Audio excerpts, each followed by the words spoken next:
The late afternoon sun hung low over the frontier plains, painting the sky in shades of gold and crimson. 19-year-old Clara Hartwell balanced her water pail carefully, feeling the tension of the wilderness pressing in from all sides. The homestead she called home was isolated miles from the nearest neighbor, and though she had grown up with the hardships of frontier life, today she sensed something different in the air. She brushed a strand of chestnut hair from her face, squinting at the distant hills. The wind carried a faint rustle, barely audible over the whispering grasses. Clara tried to convince herself it was just the prairie coming alive with the evening, yet her instincts screamed otherwise. She had learned from her father, a stern and watchful man, that the frontier demanded vigilance. A sudden shout shattered the quiet. Before Clara could react, a group of shadowy figures emerged from the Ridge Apache raiders, moving swiftly and with calculated precision. Panic surged through her veins, but there was no time to think. She dropped the pail, which tumbled and spilled its contents into the dusty earth. The sound of running hooves and the crack of a rifle shot sent a wave of terror through her. Her heart hammered as she tried to run, but a strong hand gripped her arm. Yanking her into the unknown dot, her cries echoed across the plains. But they went unheard by her family, who were already grappling with the sudden onslaught. Clara struggled fiercely, striking and kicking, but her captors were relentless. Within moments, she was mounted on a horse, the ground falling away beneath her as they rode with astonishing speed toward the fjord. Distant mountains dot the world became a blur of color and motion. Clara's mind raced, not just with fear, but with questions. Who were these people? Why had they taken her? Could she ever see her family again? Each jolt of the horse reminded her of the vast gulf between her old life and the new. Terrifying realities she faced out as twilight descended. The riders led her into a narrow canyon where the shadows seemed to swallow the path. Clara could see glimpses of painted faces and the glint of obsidian knives under the fading sun.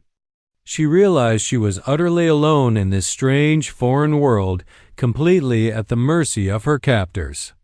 The Apache, however, moved with discipline and an almost ritualistic calm. Despite her terror, Clara couldn't help but notice the intricate patterns painted on their skin, the way they moved silently yet powerfully through the landscape. Her initial panic began to give way to a sharp, instinctive clarity. She would survive, she vowed silently. Somehow, someway, she would endure the trials to come. The fear that had once paralyzed her transformed into a simmering determination. She scanned her surroundings, memorizing paths, noting every bend in the canyon, every shadow that could offer concealment. Knowledge, she realized, might be her only weapon by the time darkness fully claimed the canyon. Clara's mind was racing faster than her pounding heart. She had been torn from everything familiar, from the rolling fields of her home and the comforting presence of her family. Yet, even in the depths of fear, a strange, grudging respect for the strength and skill of the Apache began to take root. They were formidable, and perhaps understanding them would be the key to her survival. And so, as the stars emerged one by one over the jagged peaks, Clara Hartwell, taken at 19, entered a world of uncertainty, danger, and change. Little did she know that this single night would mark the beginning of a journey that would not only shape her destiny, but alter the course of the frontier itself. Clara awoke before dawn, the cold desert air biting at her skin. She was no longer in the familiar warmth of her frontier home, but in a simple circular dwelling made of branches, hides, and earth-a-wickiup. The smell of smoke and burning herbs filled the air, mingling with the faint aroma of roasted meat. Her captors had provided food and water, but Clara noticed the subtle ways they observed her, measuring her reactions, testing her spirit. The first days were the hardest. Each task gathering firewood, carrying water, assisting in the preparation of meals was foreign, yet vital. Clara's hands, once soft from life on her family's farm, grew calloused and raw. She stumbled through the Apache language, mispronouncing words, but the tribe was patient, offering corrections without mockery. Every conversation was a lesson, every gesture a clue to the customs of her new world. The tribe was larger than Clara had imagined. Children played near the fire, their laughter echoing against the rocky cliffs, while hunters returned with game, their movements precise and silent. The elders carried authority not by force, but by respect earned over decades. Clara observed their rituals, the way they honored the sun, the ceremonies that marked transitions in life, the reverence for the land that sustained them. It was a culture built on connection to nature, to family, to community. Despite the initial fear that had gripped her, Clara felt a stirring of curiosity. She began to watch, to mimic, and to learn. She noticed how the Apache women moved with confidence, handling tools and tending to children simultaneously, their movements graceful and purposeful. One woman named Nokomis took particular interest in Clara, guiding her through the complex preparation of food and medicinal herbs. Clara's respect grew with each lesson. Her fear slowly transformed into cautious admiration. The nights were the most challenging. Alone, staring at the flickering fire, Clara thought of her parents, her younger siblings, and the familiar fields of home. Yet, even in the quietest hours, she could not ignore the rhythm of the Apache life around her, their songs, their stories, their laughter. Each sound was a reminder that she was far from home, but not entirely without companionship.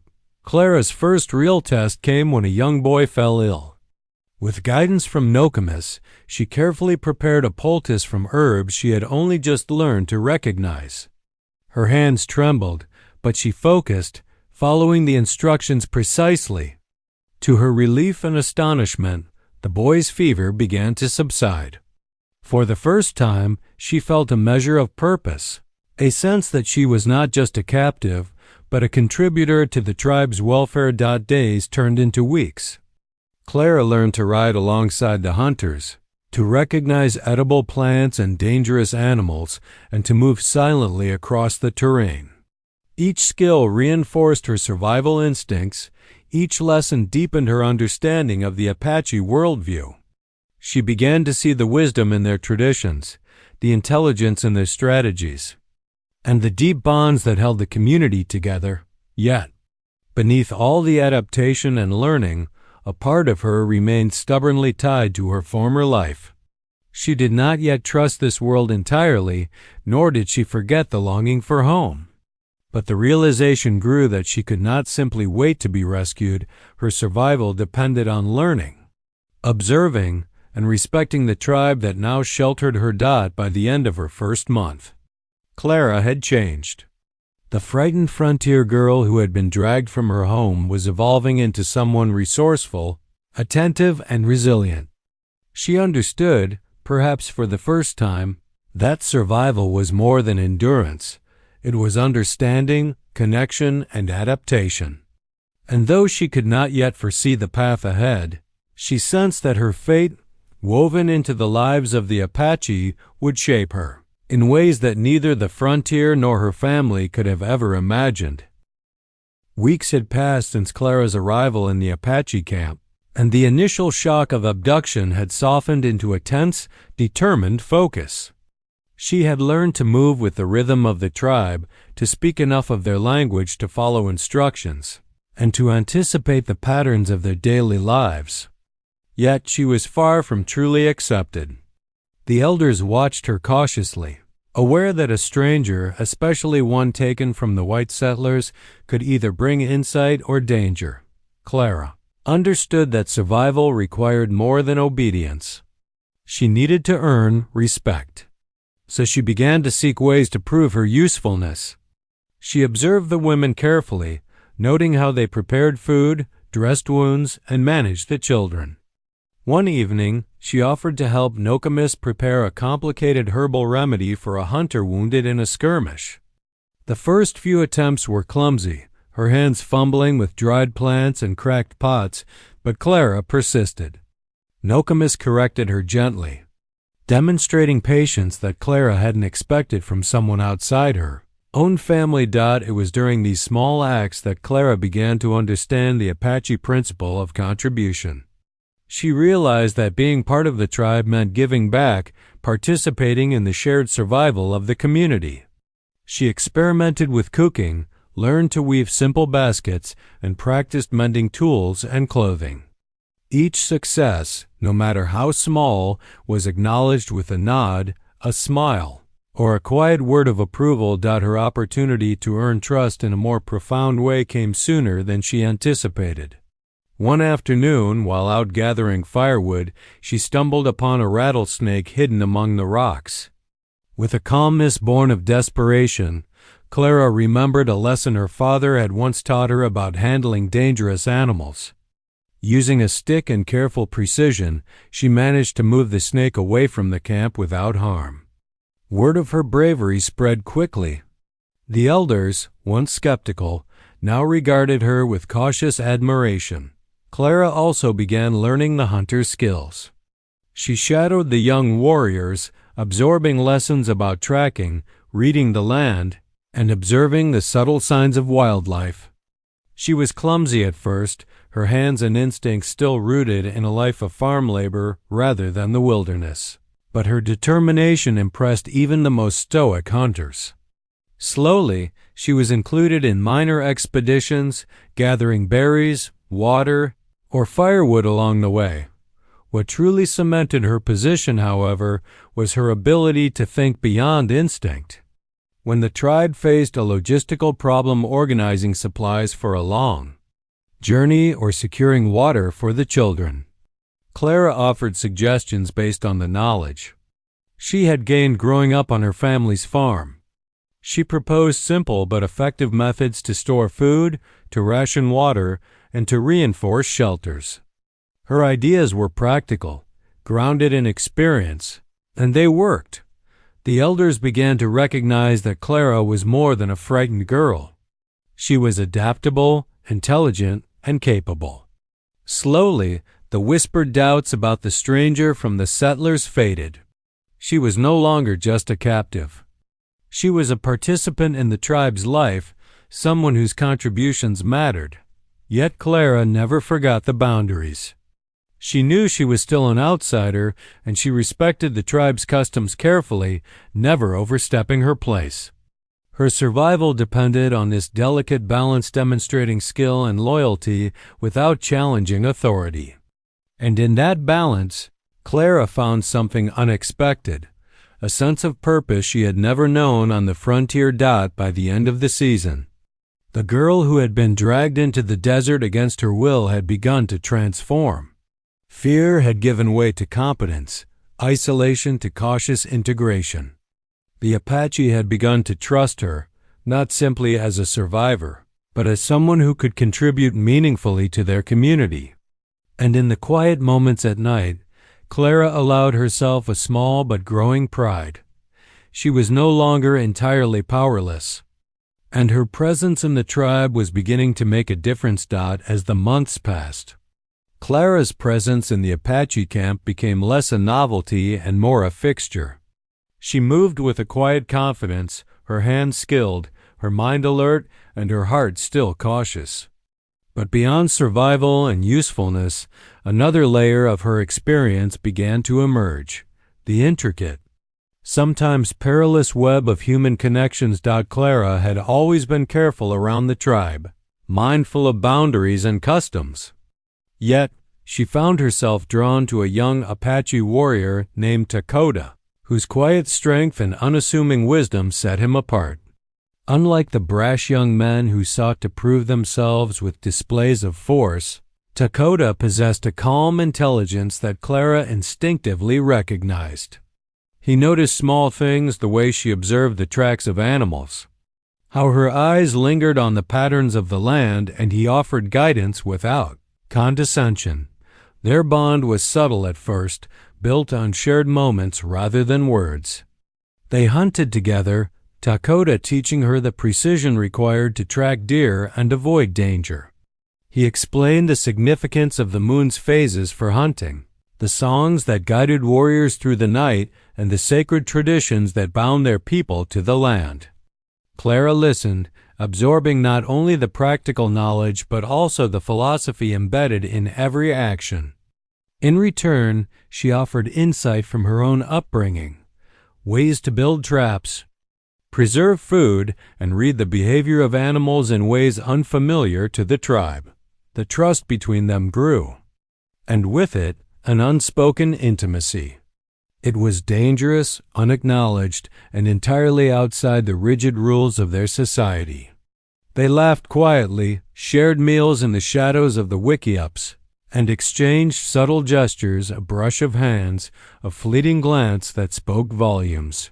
For Clara, it was the first genuine companionship she had experienced since her abduction. For Dakota, it was an awakening to the complexity and resilience of a world beyond his own upbringing, yet the bond carried peril.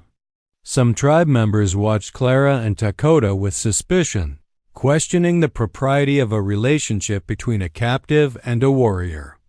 Rumors began to ripple through the camp, not in overt confrontation but in the quiet murmurs of concern. Clara felt the weight of their eyes and the unspoken rules of the tribe pressing down on her. She could not afford recklessness. One wrong move might undo all the trust she had painstakingly built. Despite this, Clara could not deny the truth of her feelings. She admired Dakota's skill, his patience, and his unwavering calm in the face of danger.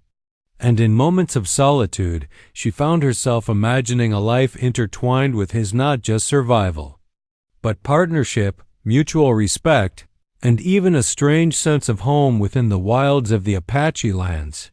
Their bond was tested when a small skirmish erupted on the outskirts of the camp.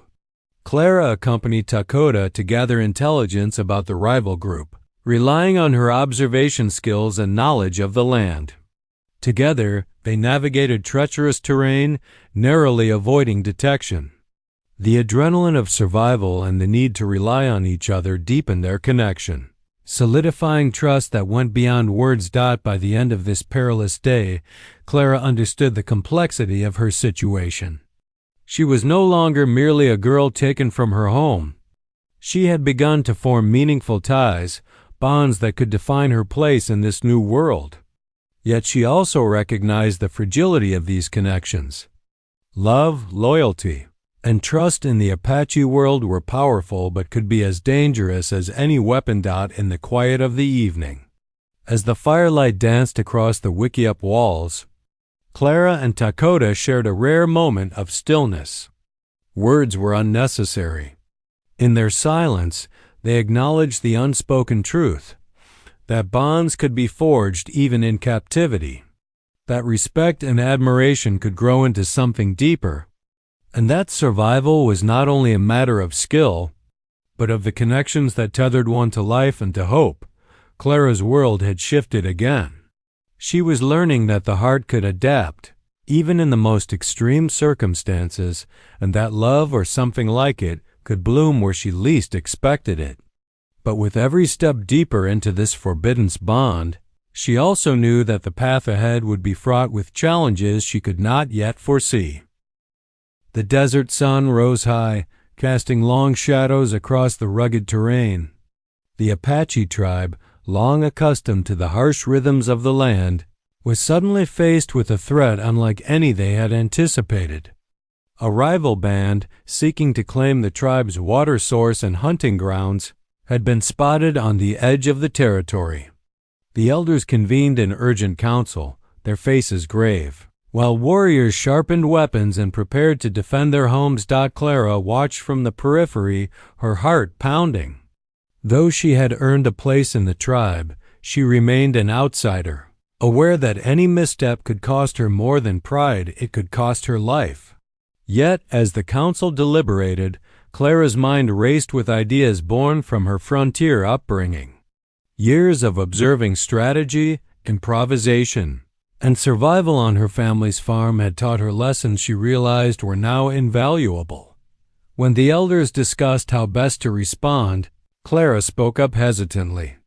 "We could create diversions along the ridge," she suggested, "using rocks and brush to mask our movements. If we lead them into narrow canyons, we can limit their numbers and protect our families." The council murmured, some skeptical of the young captive's input, but Dakota's steady gaze encouraged her to continue. She outlined simple traps, water diversions, and signals that could coordinate movements across the camp. The elders deliberated, weighing her suggestions. It was a risk and untested strategy proposed by a newcomer, but the urgency of the situation made action necessary. Finally, the eldest warrior nodded, granting permission to implement Clara's plan. Her pulse raced as she realized she was now directly responsible for the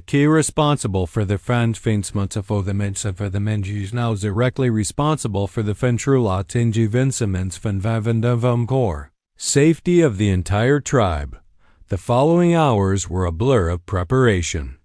Clara moved with determination, directing women and children to safe areas while guiding warriors through the setup of traps and signaling systems. Dakota stayed at her side, providing quiet support and translating her instructions for those unfamiliar with her frontier perspective. The young warrior's confidence in her ability bolstered Clara's own courage, and she found herself thriving under the pressure as the rival band approached. The effectiveness of Clara's strategy became clear. Rocks tumbled down hidden slopes, drawing attackers into ambush, while false trails led them astray. Apache warriors struck decisively, and the rival group, unfamiliar with the terrain and outmaneuvered at every turn, was forced to retreat. The camp erupted in cautious celebration, the elders acknowledging not only the tribe's survival but the critical role Clara had played. It was a turning point for her. No longer simply a captive or even a contributor, she had demonstrated foresight, bravery, and leadership. The elders' cautious respect evolved into genuine acknowledgement of her abilities, and the warriors' initial skepticism shifted into admiration. For Clara, the moment was transformative. She realized that her knowledge, once dismissed as the skills of a frontier girl, could influence the course of life and death in this world. Yet Clara did not allow herself to be consumed by pride. She understood that leadership in the Apache tribe was not about dominance or ego, it was about responsibility, respect, and careful attention to the lives of others. She had stepped into a role that demanded clarity, courage, and adaptability, and she recognized that her actions had far-reaching consequences. That night, as the fire crackled and the tribe gathered to give thanks for their safety, Clara sat quietly beside Dakota. Their hands brushed, and in the warmth of the flickering flames, she felt both the weight of what she had done and the strange exhilaration of belonging. She had faced danger, contributed to the survival of the tribe, and earned trust in a way she had never imagined possible. The girl taken at 19 was no longer merely surviving. She was shaping the destiny of those around her, proving that courage, intelligence, and adaptability could carve a place, even in a world far removed from everything she had once known. The early morning air was crisp and carried the faint scent of sagebrush, but the peace of the Apache camp was fragile. Word had reached the tribe that settlers were mobilizing in search of a missing girl, Clara Hartwell. News traveled slowly across the frontier, but when it arrived, it carried not only hope but danger. Clara's family had not given up, and the hunters and neighbors they had rallied were determined to bring her home. Clara learned of this development in fragments, whispers from scouts, furtive conversations between elders, and the cautious glances of Dakota. She felt a swirl of conflicting emotions, relief at the thought of potential rescue, guilt for having adapted to the tribe, and fear of what a confrontation might bring. The frontier was advancing toward the Apache territory, and with it came the risk of bloodshed and betrayal. The elders convened a council. Their faces, usually stoic, betrayed tension. Some argued for concealment, moving deeper into the mountains to avoid conflict. Others insisted on diplomacy, proposing that Clara's family could be approached to negotiate her return without endangering the tribe. Clara listened quietly, her pulse quickening. She realized that her presence had put the Apache in jeopardy and that the choices she made now could determine life or death for all of them. Dakota approached her, his expression serious. "They are coming," he said softly, "and they will not hesitate to fight. What do you wish to do?" Clara's mind raced. She could attempt to escape with the search party, but that would betray the trust she had earned. She could stay, but then the tribe might be attacked. Neither option was simple. Neither was without consequence. As the first scouts from the settlers approached the edges of the territory, Clara decided to act. Drawing on both her frontier upbringing and the lessons she had learned from the Apache, she volunteered to mediate. With the elders' reluctant approval, she would meet the leaders of the search party to negotiate terms, using her knowledge of both worlds to prevent bloodshed. The encounter was tense. Clara stood between the two groups, feeling the weight of every eye upon her. Her parents were there, their faces pale with worry and relief. They barely recognized the girl before them.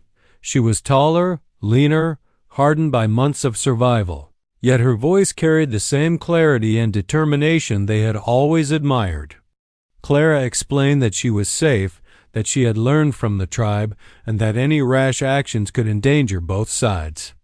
She proposed a careful exchange, communication and respect in return for her safety. Without violence. The settlers, while wary, recognized the sincerity in her words. Clara's familiarity with frontier customs allowed her to speak in terms they understood, while her knowledge of the Apache's expectations reassured the tribe. Through careful negotiation, a tenuous peace was achieved. The settlers withdrew from immediate confrontation, agreeing to respect the boundaries of the tribe's territory, at least temporarily. While communication continued, the experience left Clara both relieved and profoundly changed. She had seen firsthand the fragile balance between cultures and how easily fear and misunderstanding could lead to violence. She had acted as a bridge between worlds, using intellect, courage, and empathy to protect not just herself, but the people who had become her new family. That night, as the Apache camp settled under a canopy of stars, Clara reflected on the events of the day. Her decisions had averted conflict, but she understood that the frontier was never truly safe, not for her, nor for the tribe. The balance was delicate, and the world beyond the mountains was encroaching faster than ever. Yet amidst the tension, there was a growing recognition of Clara's role. No longer just a captive, she had become a vital presence, a mediator, a strategist, and a link between two worlds destined to collide. The frontier had responded to her absence, but she had responded in turn, shaping events in a way few could imagine. The sun had barely risen over the jagged peaks, and Clara sat alone on a rocky outcrop, her thoughts a turbulent storm. The events of the previous weeks weighed heavily on her. Her family's determined search had reminded her of the life she had left behind, the warm hearth, the rolling fields, the familiar faces of her parents and siblings. Yet, as she gazed at the camp below, she realized how profoundly she had changed. The Apache were no longer just captors. They were teachers, companions, and in many ways, a second family. The choice before her was unbearable in its simplicity and complexity: return to her old life or remain with the tribe that had nurtured her survival and growth. Each path carried consequences that reached far beyond her own heart. To leave would be to betray the trust of the people who had accepted her, including Dakota, whose quiet guidance had become a steady presence in her life. To stay would mean leaving her blood family behind, potentially forever, and navigating the uncertainty of living permanently in a culture so different from her own. Dakota joined her on the outcrop, his footsteps silent on the dusty ground.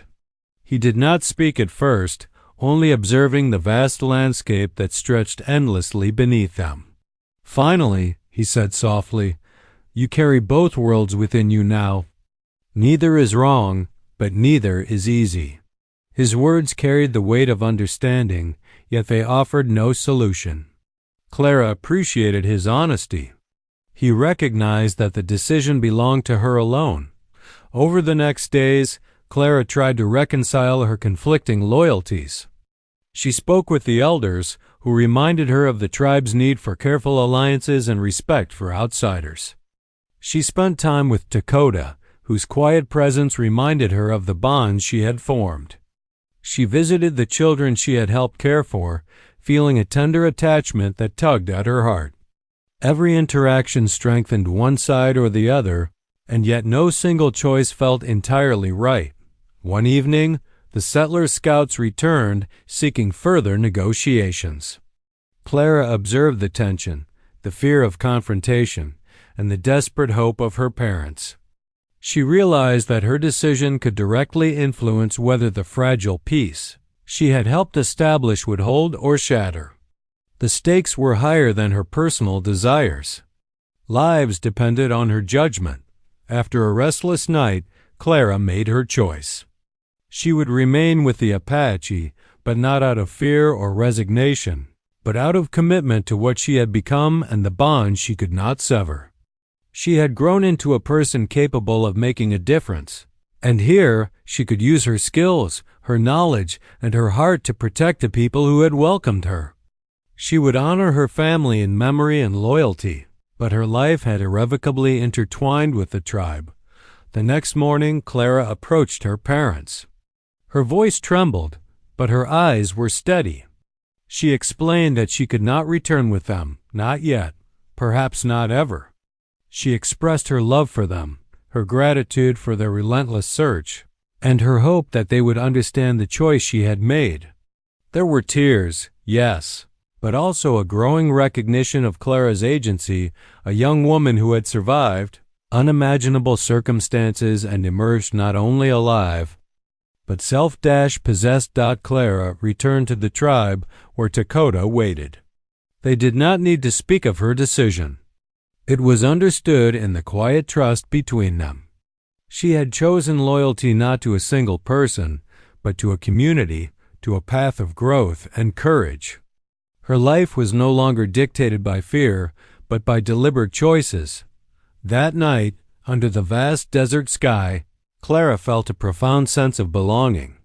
She had survived the abduction, learned the ways of the Apache, contributed to their survival, and finally chosen where her heart and her duty truly lay. Her loyalty was no longer divided. It was her own, shaped by experience, empathy, and courage. And in that choice, she discovered the first true freedom she had ever known. The dawn broke over the rugged horizon, casting a golden glow across the desert landscape. The Apache tribe had settled into a rhythm of cautious peace, but Clara sensed the tension in the air. Reports had reached the camp that a detachment of cavalry, unaware of the negotiations and the delicate balance Clara had helped maintain, was advancing rapidly toward their territory. Their intent was unclear, but the potential for bloodshed was undeniable. Clara knew that any confrontation could ignite a conflict far larger than the tribe could withstand. She felt the familiar weight of responsibility settle on her shoulders, a burden she had learned to bear since her abduction. Drawing on everything she had learned from both her frontier upbringing and her life among the Apache, she began to plan. The tribe's elders gathered in council, and Clara presented her proposal, a daring act of diplomacy combined with strategic positioning. She would meet the cavalry in a neutral location, using her knowledge of their customs to negotiate terms, while the tribe prepared defensive positions discreetly in case talks failed. The elders were wary but recognized that Clara's insight into both worlds made her uniquely suited to act as a bridge. Accompanied by Dakota and a small group of trusted warriors, Clara rode to the designated meeting place. The cavalry commander, expecting only a defiant or fearful captive, was taken aback by the young woman who approached with confidence, speaking clearly and with authority. Clara outlined the situation. The Apache had no intention of aggression, but they required their territory and safety to be respected. She emphasized that any rash attack would lead to unnecessary bloodshed, for which both sides would bear responsibility.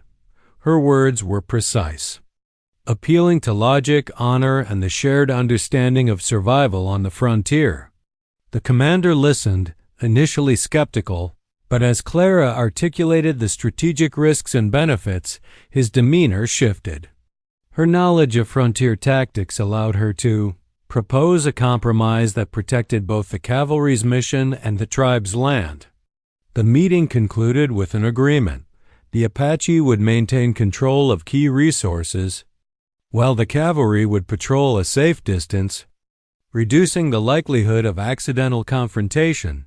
The significance of Clara's intervention quickly became clear. By averting direct conflict, she not only saved countless lives but also prevented a larger war that could have reshaped the frontier. News of her mediation spread through both communities. Settlers and tribes alike began to see the possibility of coexistence, however fragile, and Clara's name became synonymous with diplomacy and courage. Returning to the tribe, Clara was greeted with quiet pride. The elders acknowledged her decisive role, and Dakota's calm, approving smile reinforced the bond they shared. She had done more than survive, she had altered the course of events, proving that one individual, armed with knowledge, empathy, and courage, could influence history in a tangible way. That night, around the fire, stories of Clara's actions circulated among the children and warriors. The young ones listened in awe, inspired by the bravery and wisdom of someone they had once seen as an outsider. Clara, sitting beside Dakota, allowed herself a rare moment of reflection. She realized that the fear and uncertainty that had once defined her life had transformed into agency and purpose. In that instant, she understood a profound truth. Her abduction, the trials she had endured, and the bonds she had formed were not merely personal experiences, they were part of a larger narrative, a story that intertwined with the fate of the frontier itself. Clara's actions had created ripples that would be felt for years to come, reshaping relationships between settlers and the Apache and redefining the potential for understanding across cultures. And as the stars emerged over the desert sky, Clara felt a quiet pride, tempered with humility. She had survived the impossible, earned trust, forged bonds, and in doing so, changed the course of history. The frontier, vast and unpredictable, would never be the same again. The Apache camp lay quiet beneath a sky streaked with the soft glow of dawn. The threat of conflict had passed, and a fragile peace now held sway over the desert plains. Clara walked among the campfires, observing the tribe she had grown to love. The children played near the edges of the circle. The warriors repaired equipment, and the elders moved with measured purpose, all unaware of the deep transformations occurring within one young woman. Clara herself had changed more than anyone could see. Gone was the frightened 19-year-old who had been dragged from her homestead into an unfamiliar world. In her place stood someone tempered by survival, honed by experience, and strengthened by the trust and respect she had earned. She had not only adapted to life among the Apache, she had contributed to it, shaped it, and influenced the course of events in ways no one could have predicted. Her thoughts often drifted to her family. She knew they still grieved her absence, still hoped she might return. Clara carried a quiet sorrow for what had been lost, for the life she had left behind. Yet she also recognized that her identity had been irrevocably altered. Her loyalty to the Apache, the bonds she had forged, and the sense of purpose she had discovered were now central to who she was. Returning to the life she had known would mean relinquishing everything she had learned. And she was no longer willing to do that. Dakota joined her as she sat beside a small fire, the desert wind whispering across the canyon walls. He did not speak at first, but his presence was comforting, a reminder that some bonds endured through trials and choices. "You've changed more than I could have imagined," he said finally, his voice calm but filled with admiration. "And yet, you remain true to yourself." Clara smiled faintly, recognizing that these words captured the essence of her journey, transformation without betrayal of her own spirit. In the weeks that followed, Clara assumed a new role within the tribe. She became a guide for the younger members, teaching skills she had learned both from her family and the Apache. She advised the elders on strategy, shared knowledge of the land, and acted as a bridge between worlds, mediating where misunderstandings could arise. Her contributions were subtle yet profound, blending ingenuity with empathy. Yet the most significant transformation was internal. Clara had discovered the depth of her own resilience, courage, and intellect. She understood now that survival was not merely a matter of physical endurance, but of adaptability, foresight, and the ability to connect with others across boundaries of culture and expectation. Every trial, every choice, had shaped her into someone capable of leadership and profound influence. As the season changed and the first frost brushed the desert, Clara reflected on the path she had walked. The fear that once dominated her thoughts had been replaced by a sense of agency. She had faced the unknown, confronted danger, navigated complex relationships, and emerged not only alive but empowered. The frontier had tested her, and she had met its challenges with skill, courage, and heart. The tribe acknowledged her quietly but meaningfully. Dakota's hand brushed hers in a gesture of mutual respect and unspoken understanding. The elders nodded in approval, recognizing her as someone who had helped safeguard their people and their way of life. Clara no longer needed to prove herself.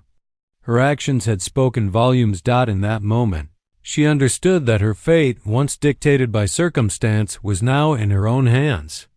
She had survived abduction, earned trust, navigated impossible choices, and influenced history. The frontier, vast and untamed, remained unpredictable, but Clara had discovered the strength to shape her place within it. As night fell and stars blanketed the sky, Clara felt a profound sense of peace. She was no longer merely a girl taken at 19. She was a woman transformed, whose courage and decisions had left a lasting mark on both the Apache and the world beyond. Her journey was far from over, but she now walked it with wisdom, purpose, and the knowledge that she had the power to shape not only her own destiny but the destiny of those around her. Years had passed since Clara Hartwell had been taken at 19. And the frontier had changed in countless ways. The homesteads had expanded, trails had become roads, and the whispers of conflict between settlers and tribes had grown quieter in some regions. Yet in the desert canyons and the rugged hills, the story of the young woman who bridged two worlds endured, passed down by the Apache and remembered by settlers alike. Clara herself had grown into a woman of remarkable strength, wisdom, and influence. She remained with the Apache, fully integrated into the tribe, yet always mindful of her origins. She had become a mediator, teacher, and strategist, roles that drew on both her upbringing in the frontier and the skills she had mastered within the tribe. Her knowledge of the settlers' ways and the Apache's traditions allowed her to prevent conflicts, guide negotiations, and foster understanding between cultures that had long been divided by fear and misunderstanding. Dakota remained by her side, not only as a companion but as a partner in leadership in life. Together, they nurtured the younger generation, teaching them survival skills, respect for the land, and the importance of loyalty and courage. The children who had once stared in awe at Clara now saw in her a role model, a living testament to resilience, intelligence, and adaptability. She inspired a new understanding that strength was not merely measured in force but in wisdom, empathy, and the ability to act decisively when circumstances demanded it. The settlers' communities also remembered Clara, though often in hushed stories and distant admiration. Letters and talis spoke of the girl who had survived the desert, gained the trust of a powerful tribe, and averted conflicts that could have resulted in countless deaths. Clara's story became a legend along the frontier, a narrative of courage and diplomacy that showed how one individual could influence the course of history. Parents told the tale to their children as a lesson in bravery and resourcefulness, and elders reflected on it as a reminder that understanding between cultures could prevent tragedy. Yet, Clara's greatest legacy was personal. She had transformed not only the lives of those around her, but also the person she had become. The fear that once defined her existence had been replaced by confidence and purpose.